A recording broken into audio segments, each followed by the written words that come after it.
I'm Rebecca. And I'm Hunter. This is the Family Show!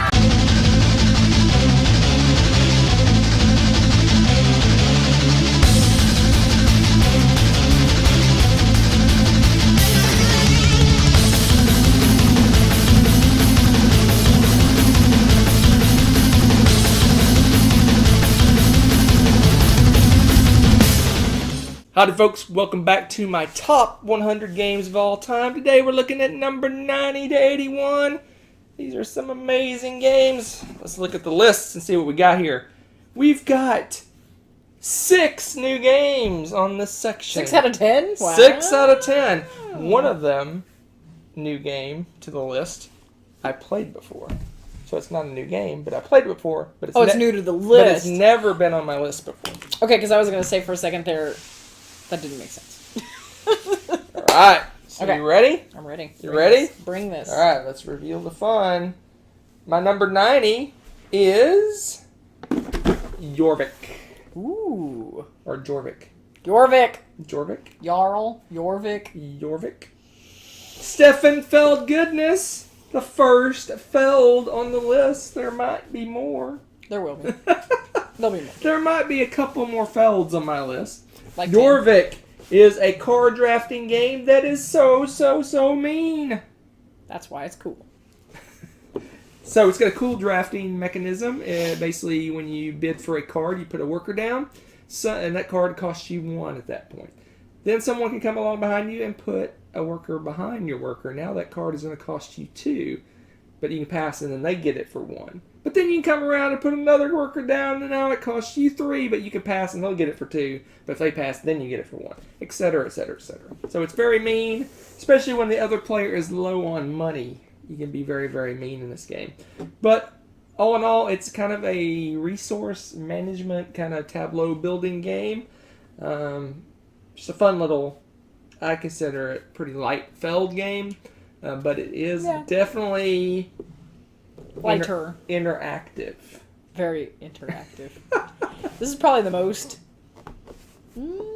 Yeah, this one I think maybe the one you butt heads with most in any of the Feld games directly.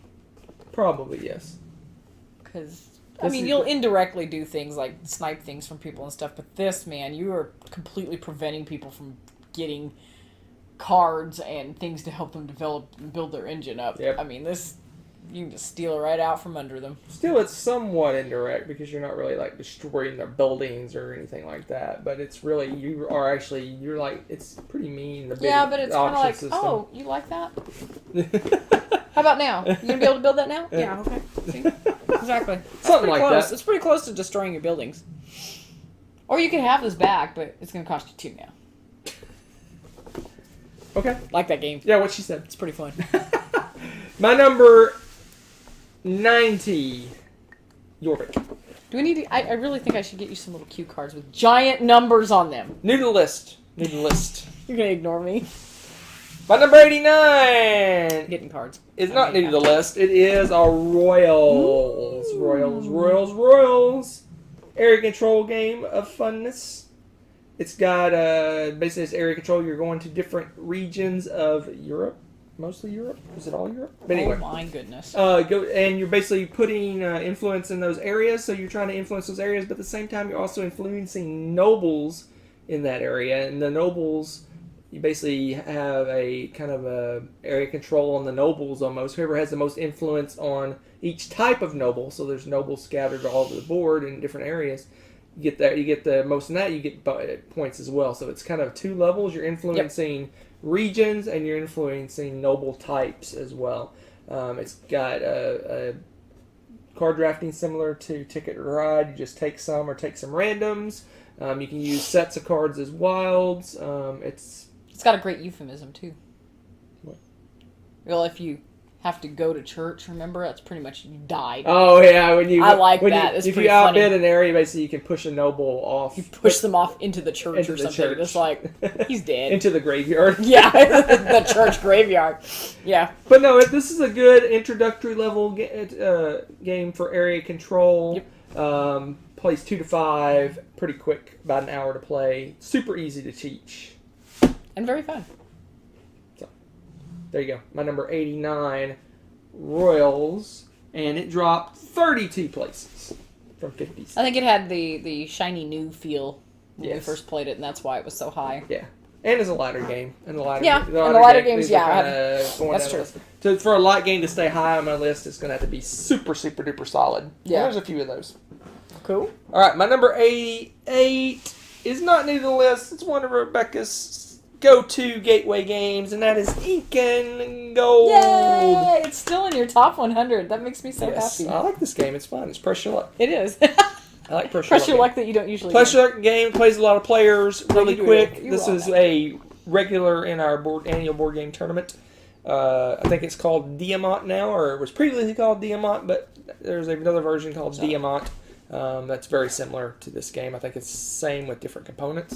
Total press your luck game. You're going down in a dungeon, and basically you're gathering up treasures, and at some point you got to hightail it out of there before something bad happens, and if you wait too long, the bad thing happens and you get nothing. You try to stay in as long as possible, and but not too long, or you won't get any treasure.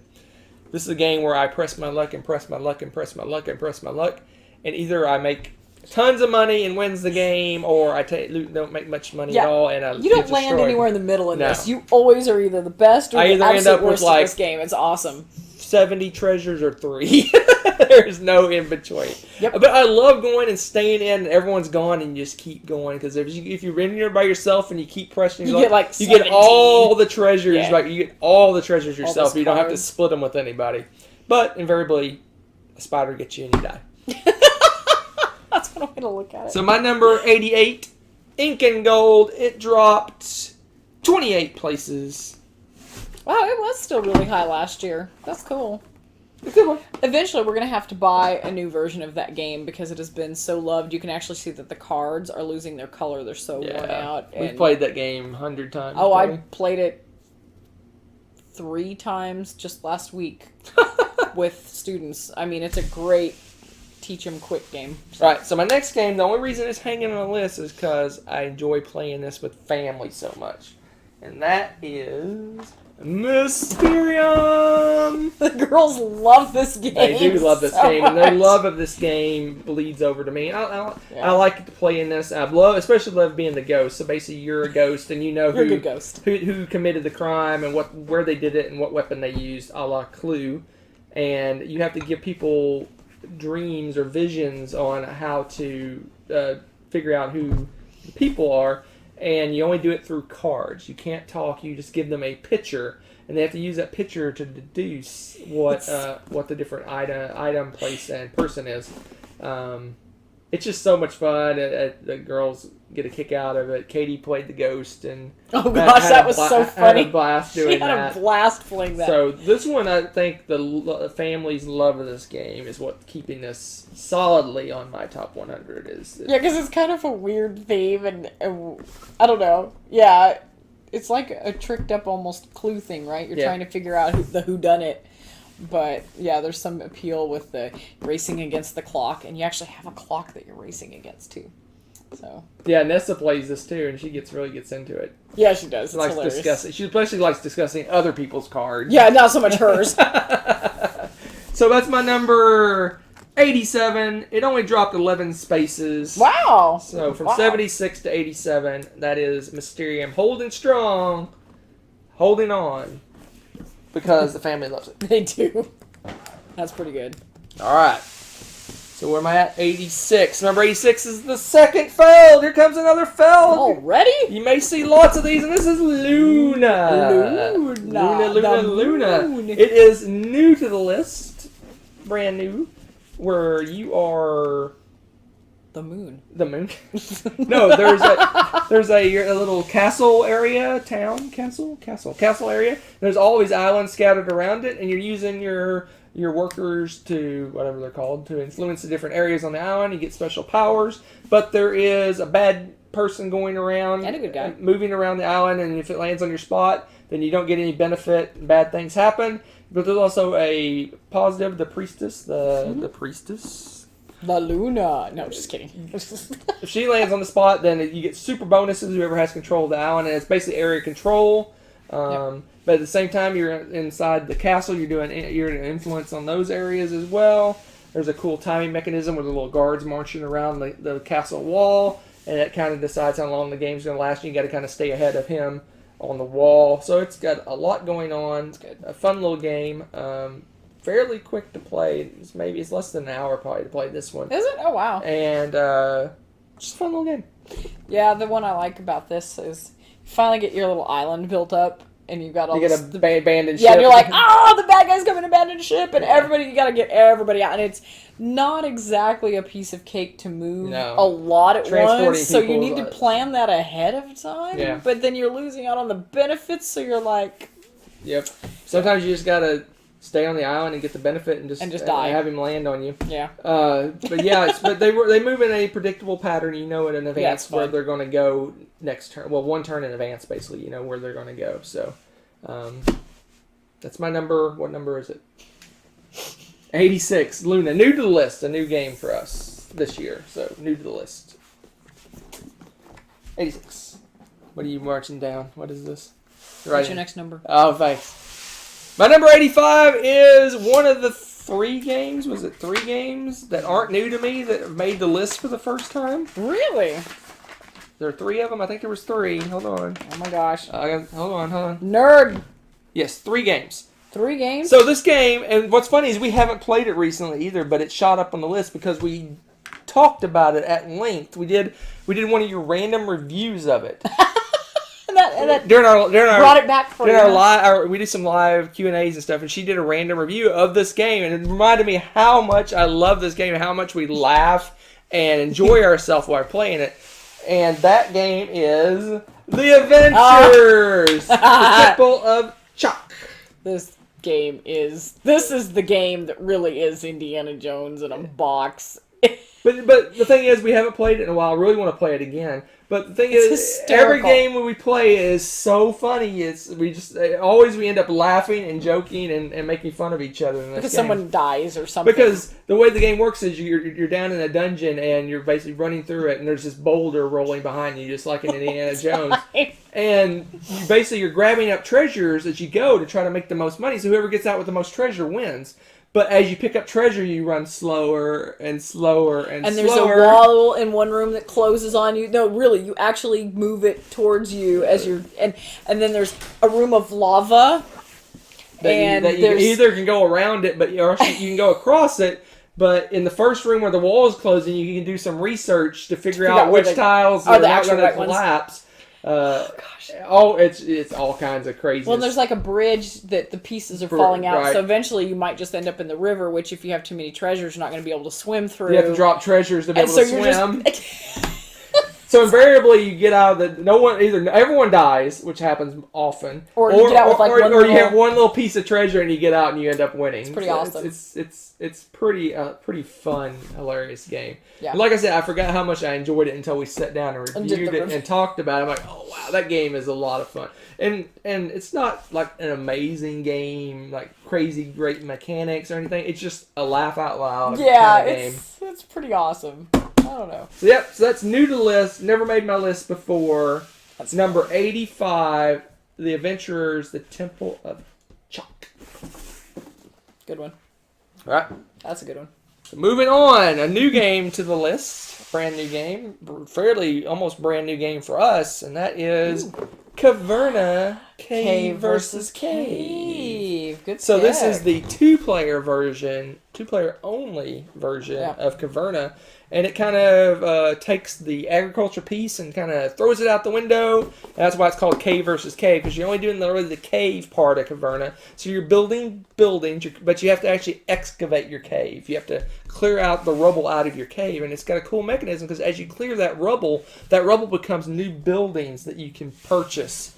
So the buildings that are going to come out every game is randomized on what order they're going to come out, because when you fill your cave up with the rubble, you randomize the things, and depending on where you excavate, different tiles are going to come out. So, just a really cool, basically tile drafting game. Got some resource management. You do have like different things like food and wood and things like that, but you don't really grow the stuff. It's just different types of resources you're using as payment. It's like different monetary forms.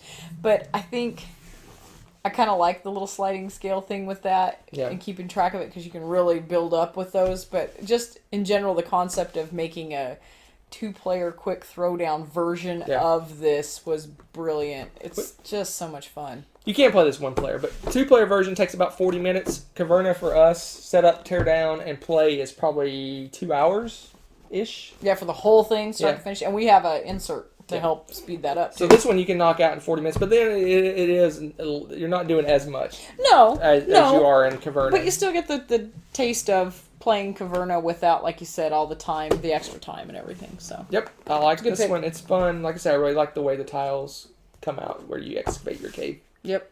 Good. There you go. My number 84. New to the list. Caverna Cave versus Cave. I got it.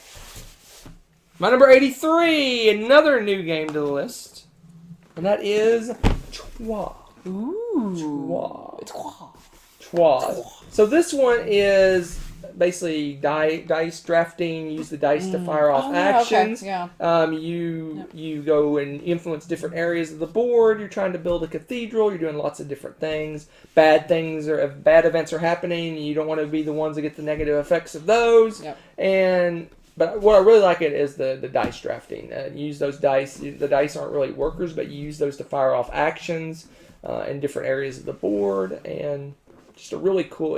Any heavier-ish game that has dice involved, they're kind of high on my list. So yeah, I was gonna say that's like your perfect. Yeah, I like. But what I like about it though is that when there's dice in the heavier games, I don't want them to be like totally random. Yeah. But I want them to influence the game, and it has an effect on the game, but it's kind of balanced because in this game you can choose which dice to draft and things like that. So everyone kind of uses similar pools of dice ish. Mm-hmm.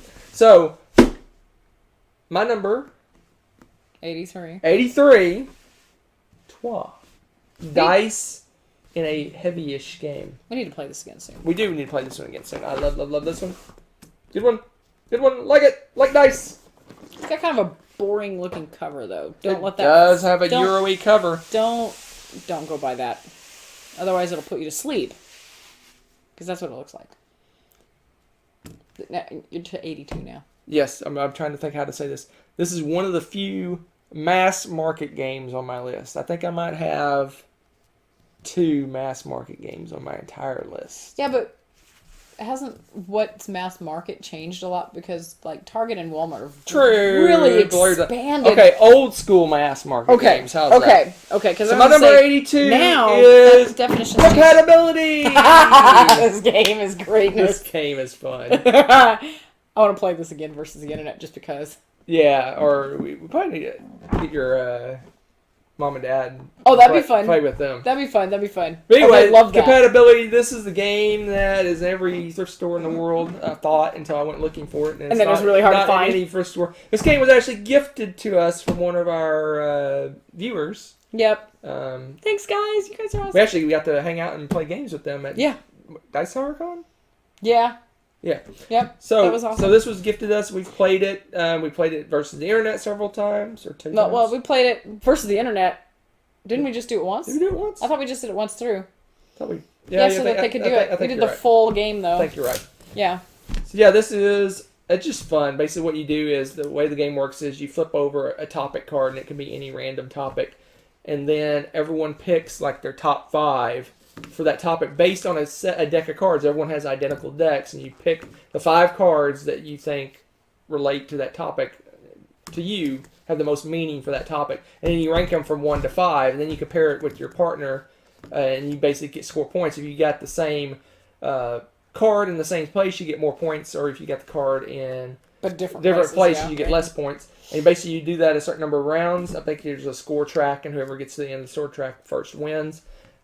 Just a fun little party game. It's just so silly. Yeah. I love it. Because inevitably we start getting slap happy too, and we're like, I'm going to pick the punny answer to this. That, or are you inside doing an inside joke like if one card gets a lot of laughs, that card shows up every round. Like, It's like, oh, it's the baby again, or whatever, whatever. Yeah. So if you want to find out if you're compatible with this. So that's my number 82, Compatibility. Ah, that's a good pick. That game is so much fun. All right. I'm curious to see where that's going to rank on mine. Higher, curious. I bet. I All right, don't know. so here is my second foray into social deduction games. This is a old-time favorite, and it's holding strong. It's not new to the list. It only dropped 6 places, and that is Coup. Oh my goodness. I am the Duke. Coup. It's a great little super light, quick to play, 10-15 minute game, social deduction game. Plays up to 6 players. You can play it 2-player. I don't know if I'd ever play it 2-player, but anyway.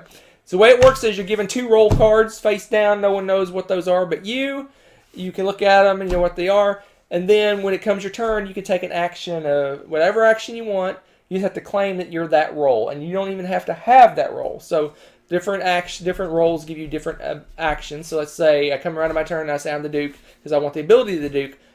I may or may not have the Duke roles. So the choices are everyone can say, okay, you're fine, you can do it, and you get that action. Someone go, hey, I don't think you're the Duke, and then you basically flip over the Duke card and prove it. If you do, then they lose one of their roles. But if you don't have a Duke card, you have to get rid of one of your roles. I just love it how people always know when you probably are the assassin because of the amount of money that you're collecting and stuff. And they're like, oh, it's just this game. So basically, you keep playing until only one person has roles left, and you win. Last man standing. And then you shuffle back up and play it again and again and again and again.